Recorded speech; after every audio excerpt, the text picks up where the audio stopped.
magnifique, le générique de Chapeau melon et bottes de cuir. Pourquoi saurez-vous répondre à cette question? Alors, on va tout vous dire, ou Henri-Jean pourrait répondre. Non mais faites-le. Parce que nous allons parler et rendre hommage à Pierre Cardin. Et Pierre Cardin habillait John Steed pour la série.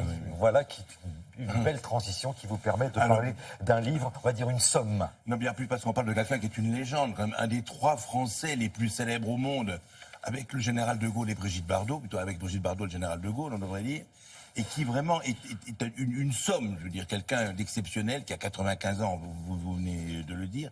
Et il y a un livre qui raconte la carrière de Pierre Cardin. Alors Pierre Cardin, c'est pas seulement, je veux dire, le couturier qu'on connaît, qui est arrivé, un petit Italien né dans la banlieue, enfin dans les banlieues, dans la proximité de Venise, qui a démarré sa carrière en 1946.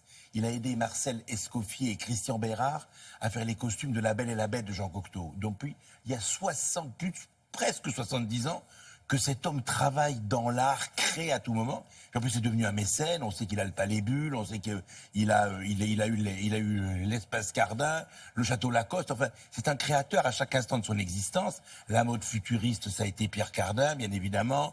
Tout ce qu'il a pu faire. Alors, à la fois créateur d'art et mécène aussi, bon, bien sûr. Et alors, ce livre veut raconter donc presque 70 ans de la carrière, de la création de Pierre Cardin. Et ce qui est savoureux et à la fois enrichissant, eh bien, c'est que c'est un des collaborateurs les plus proches de Cardin, qui le voit vivre depuis près de 30 ans, qui travaille avec lui, qui s'appelle Jean-Pascal Hess, qui est le directeur de sa communication, qui est carrément son collaborateur le plus proche, qui a écrit cette somme d'histoires qui a réuni ses photos de son pays. Et alors, c'est préfacé par une divinité, c'est préfacé par Marisa Berenson, qui, on ne le sait pas toujours, a été quelquefois habillée par Pierre Cardin, notamment à New York et ailleurs. Donc, c'est un ouvrage magnifique. Et nous sommes allés rencontrer Pierre Cardin, légende de l'histoire de la création. Nous sommes allés le voir donc dans le musée Pierre Cardin. On ne sait pas toujours qu'il y a un musée Pierre Cardin où il y a tout ce qu'il a créé depuis qu'il fait des œuvres et qu'il travaille dans l'étoile. Et ce musée est dans le Marais à Paris. Et Cardin, il va vous raconter plein de choses. Il a 2 regrets dans la vie, cet homme. 2 regrets. Le premier regret, c'est que la mairie de Paris ne s'est pas comportée de façon très élégante, lui a pas laissé le fameux espace Cardin pour créer les pièces de théâtre qu'il faisait. Et deuxièmement, de ne pas avoir eu d'enfant avec Jeanne Moreau, qui a été un des grands amours de sa vie. Et pour Jeanne Moreau, il était aussi un des grands amours de Jeanne Moreau. C'est un de ses grands regrets. Voilà. Nous entrons dans le musée Pierre Cardin, contempler cette légende. Et Jean-Pascal Hess, bien évidemment.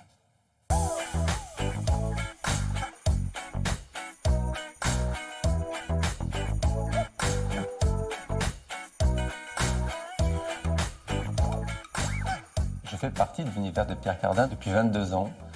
Et voilà, je suis un de ses plus proches collaborateurs. Et c'est la raison pour laquelle j'ai voulu lui rendre hommage avec ce livre qui raconte l'univers de cet homme et de ce parcours exceptionnel. Sa vie, c'est une success story. Il est arrivé à Paris en 1945 avec rien. Et aujourd'hui, il gère un empire.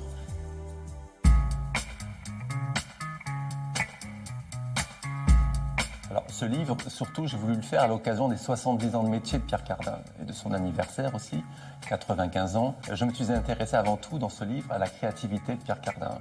Et à travers ces 70 ans de métier, je reviens sur les grandes étapes de sa vie, de son arrivée chez Christian Dior à aujourd'hui.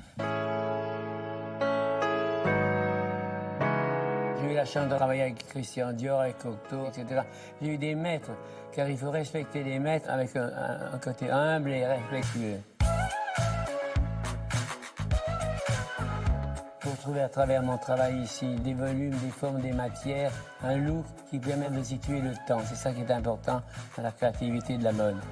Quel souvenir a laissé Jeanne Moreau? Quelle empreinte elle a laissée dans l'œuvre et dans l'esprit de Pierre Cardin? Jeanne était une femme exceptionnelle, brillante, intelligente et en même temps libre. Lequel de nous deux s'est lassé de l'autre le premier? Nous avions 2 caractères opposés, mais nous nous entendions très bien car nous avions la même façon de penser et d'indépendance. C'est que depuis, je ne sais plus qui je suis.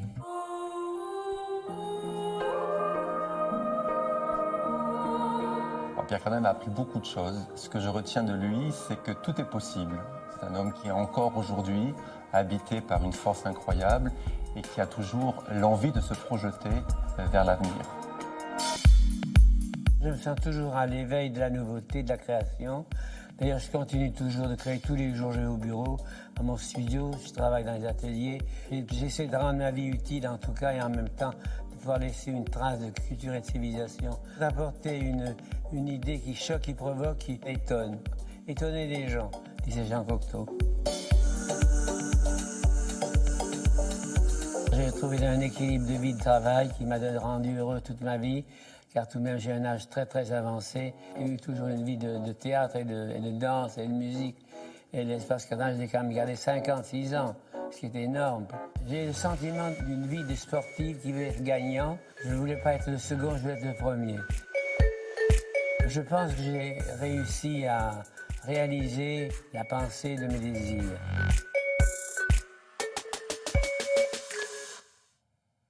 Pierre Cardin, vous vous souvenez, dans les années 60, Jacques Dutronc chante les Playboys, et il cite Pierre Cardin. Ah oui, ça, vous l'avez dit, c'est une célébrité. Ah, c'est la célébrité. Dans une chanson. Parce que moi, je vois assez souvent Pierre Cardin, pour lequel j'ai beaucoup d'admiration et de sympathie et d'estime.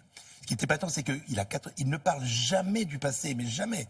Il confesse Jeanne Moreau, parce que moi j'ai fait l'interview d'eux ensemble ou quoi, mais il ne pense qu'à l'avenir, à ce qu'il va faire, à ce qu'il va créer, à son prochain festival, à la prochaine chose qui va sortir de ses mains, les prochaines robes qu'il va faire. Donc c'est ça qui est épatant, j'ai vu, c'est quelqu'un qui est tourné, c'est un petit genou, on a vu un petit genou en fait, un petit poulet de l'année, qui pense aux années suivantes et à ce qu'il va faire, et tout ça c'est raconté dans le bouquin il est gros comme Annabelle Croze. 4,5 kg pèse ce bouquin, voilà, comme ça, épatant. Un hommage et un clin d'œil amical. De Jean-Pascal Lès, je Pressras de Marisa Berenson. Absolument, merci beaucoup.